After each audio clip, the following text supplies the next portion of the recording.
నిన్న నెల్లూరు జిల్లా నేతలతోటి జగన్మోహన్ రెడ్డి మాట్లాడుతూ అదే ఈ సంక్రాంతికి జగనే ఉండి ఉంటే ప్రజలందరూ సంతోషంగా ఉండేవాళ్ళు, ఈ రోజు పస్తులు ఉంటున్నారంటూ ఆయన చేసిన వ్యాఖ్యలను ఎలా చూడాలంటారు? బస్సులు ఉంటున్నారా? ఈరోజు రాష్ట్రానికి రాజధాని ఏది? కడుపు నిండా అన్నం తింటున్నారు. 1వ తారీఖే జీతాలు పడ్డాయి, 1వ తారీఖే పెన్షన్లు కూడా పడ్డాయి. మా నాన్నగారు రిటైర్మెంట్ ఎంప్లాయ్, మా నాన్నకి పెన్షన్ పడింది. అంత హ్యాపీగా ఉన్నారు, ఉద్యోగస్తులు అంతా హ్యాపీగా ఉన్నారు. వాడెవడో ఉద్యోగ సంఘాల అధ్యక్షుడు, వాడి పేరు ఏదైనా కానీ అరే గత 5 సంవత్సరాలుగా ఏమేం చేశారు, ఉద్యోగస్తుల డబ్బులు ఏ రకంగా వాడుకున్నారు, టీచర్ని ఏ విధంగా వాడుకున్నారు, దాదాపుగా మద్యం షాపుల దగ్గర లేకపోతే స్కూళ్ళు బాత్రూములు గడగటానికి అసలు నానా రకాలుగా చేశారు.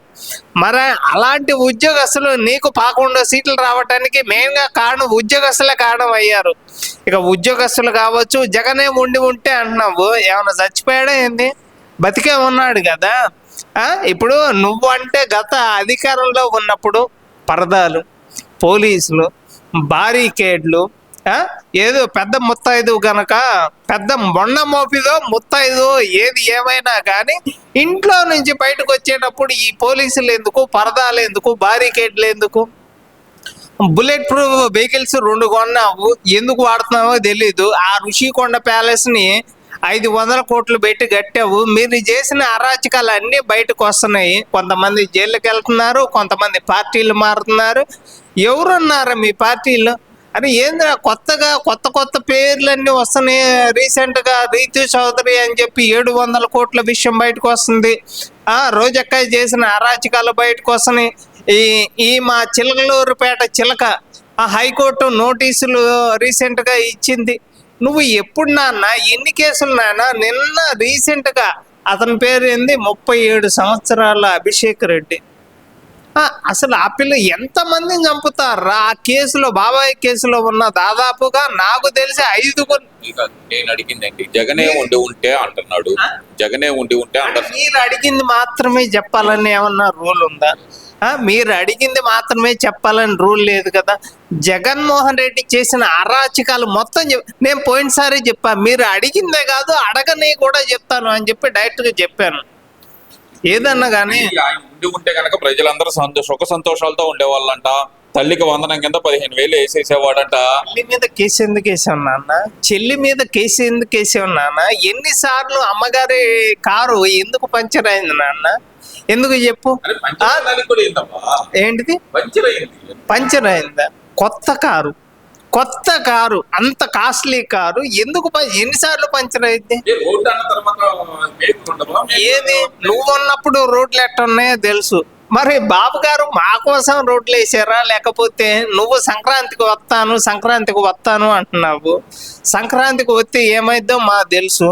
నువ్వు అధికారంలో ఉంటే అరే ల్యాండ్ టైటిలింగ్ యాక్ట్ తీసుకొని వచ్చి సరిహద్దు రాళ్ల మీద నీ బొమ్మ వేసుకొని, పాస్ పుస్తకాల మీద నీ బొమ్మ వేసుకొని, మొత్తం భూ కబ్జాలు కానీ, గంజాయి కానీ, డ్రగ్స్ కానీ, ఆడపిల్ల కనిపించకపోవటం కానీ, ఇన్ని అరాచకాలు చేసి జగనే జగనే అధికారంలో ఉంటే అంటున్నావు.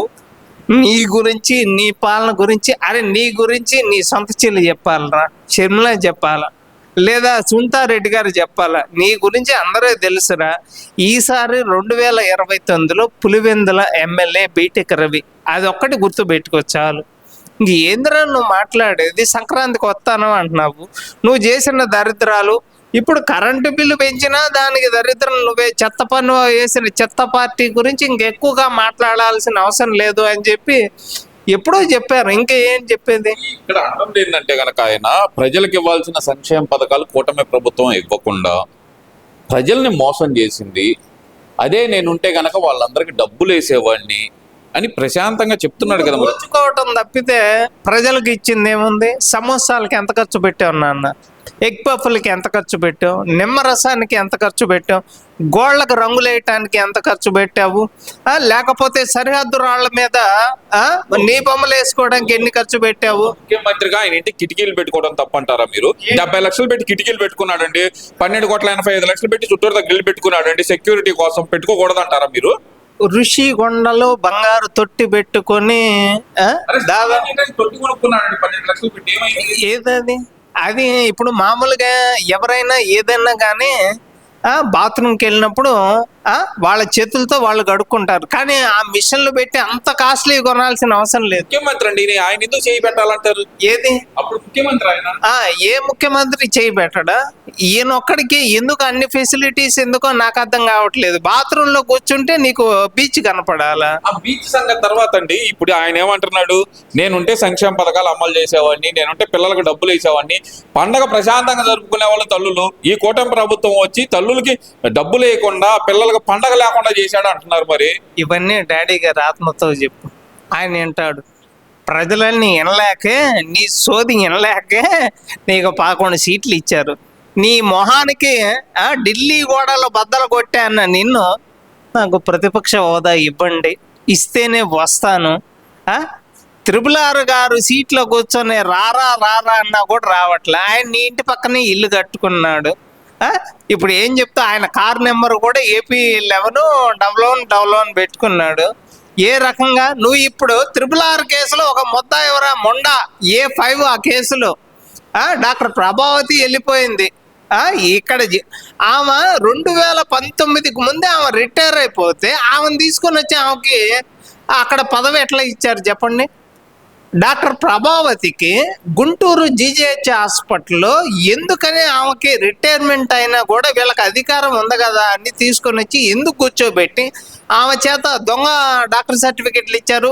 ప్రతి ఒక్కరిని సిఐడి ఆఫీసు తీసుకురావటం, 14 రోజులు రిమాండ్ వేయటం, ఇష్టం వచ్చినట్టు కొట్టడం, GGHకి తీసుకెళ్ళటం. మేము ఎక్కడ ఏ దెబ్బలో తగలలేదు అంటాం. త్రిపుల్ గారేమో హైదరాబాద్లో ఉన్న ఆర్మీ హాస్పిటల్కి వెళ్ళిన తర్వాత వీళ్ళు చేసిన అరాచకాలు మొత్తం వాడెవడండి? గుడివాళ్ళు ఆ తులసి బాబు ఎవడు?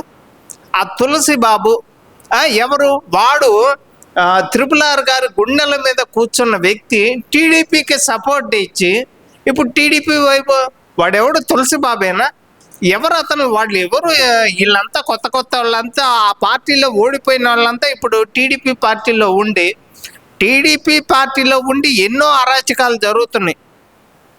ఇవన్నీ కాదబ్బా, నేను అడుగుతుంది ఏంటి మరి? జగన్మోహన్ రెడ్డి చెప్తుంది సంక్రాంతికి వస్తున్నా అంటే రా, సంక్రాంతికి రా, రోడ్లు బ్రహ్మాండంగా బాబు గారు నీకోసం వేశారు, మా కోసం వేయలే, నీకోసం వేశారు రా. ఏమని చెప్తావు? చెత్త పన్ను వేసింది నేనే అని చెప్తావా? 2,30,000 ఉద్యోగాలు ఇవ్వలేదు అంటే దానికి కారణం నేనే అని చెప్తావా? 10 లక్షల మంది ఉద్యోగస్తులకి జీతాలు ఇవ్వలేదు అంటే దానికి కారణం నేనే అని చెప్తావా? అన్నమయ్య డ్యామ్ కూలింది అంటే దానికి కారణం నేనే అని చెప్తావా? పోలవరం కట్టలేదు అంటే దానికి కారణం నేనే అని చెప్తావా? 1,00,000 మంది పైగా మద్యం తాగి చనిపోయారు అంటే దానికి కారణం నేనే అని చెప్తావా? ఇప్పుడు 2 లక్షల ఎకరాల్లో గంజాయి పంట వేశాను అంటే దానికి కారణం నేనే అని చెప్తావా? 25,000 కేజీల డ్రగ్స్ వచ్చిందంటే దానికి కారణం నేనే అని చెప్తావా? 30,000 మంది ఆడపిల్ల కనిపించట్లేదు అంటే దానికి కారణం నేనే అని చెప్తావా? రేషన్ బియ్యం కాకినాడ పోర్ట్లో పోయింది అంటే దానికి కారణం నేనే అని చెప్తావా? బియ్యం గోతాల మీద నీ బొమ్మ వేసుకున్నాను అంటే దానికి కారణం నేనే అని చెప్తావా? పప్పు చెక్కల మీద ఆఖరికి పిల్లలు తినే పప్పు చెక్కలను కూడా నువ్వు వదిలిపెట్టలేదు గారా దరిద్రుడా. ఎందుకు? ప్రతి ఒక్కరి మీద ఎందుకు కేసులని? రోజా మీద కేసులు ఎందుకు నమోదవుతున్నాయి? రజనీ మీద ఎందుకు కేసులు నమోదవుతున్నాయి? సజ్జల మీద ఎందుకు? రీసెంట్గా కడప జిల్లాలో అటవీ భూములు ఎన్ని ఎకరాలు దోచుకున్నాడు? అదేవిధంగా పేరు నానిగాడు, వాడి పెళ్ళాం పేరు ఇంకా నయ్యం, వాడి పెళ్ళాం పేరు జయసుధా కాదు పెట్టాలి, ఇంకా సరిగ్గా ఉండేది. తప్పు కాదు. ఏమండి మీరు ఒక్క మాట, ఆడవాళ్ళ గురించి మాట్లాడటం కరెక్ట్ కాదు. మన సబ్జెక్ట్ కన్సర్న్ అయి మాట్లాడతాం. ఎవరు చెప్పండి? ఆడవాళ్ళ గురించి అసభ్యంగా గాని తప్పుగా గాని మాట్లాడింది ఎవరు? ఈ రోజు మేము ఎందుకని వచ్చింది? మరి రేషన్ బియ్యం కేసులో సరే ఆడవాళ్ళ గురించి మనం మాట్లాడొద్దు అంటున్నా. రేషన్ బియ్యం దోచుకోవచ్చా? చెప్పండి. రేషన్ బియ్యం దోచుకోవచ్చా? మరి ఆమె పేరు ఎందుకు పెట్టారు? పోలీసులు ఆమెను ఎందుకు ఎంక్వైరీ చేస్తున్నారు? అదొక్కటి సమాధానం చెప్పండి. ఆడపిల్లల్ని ఏం అడగొద్దు అంటున్నారు, పోలీస్ స్టేషన్కి తీసుకెళ్ళొచ్చా? ఆమెను ప్రశ్నలు అడగొచ్చా?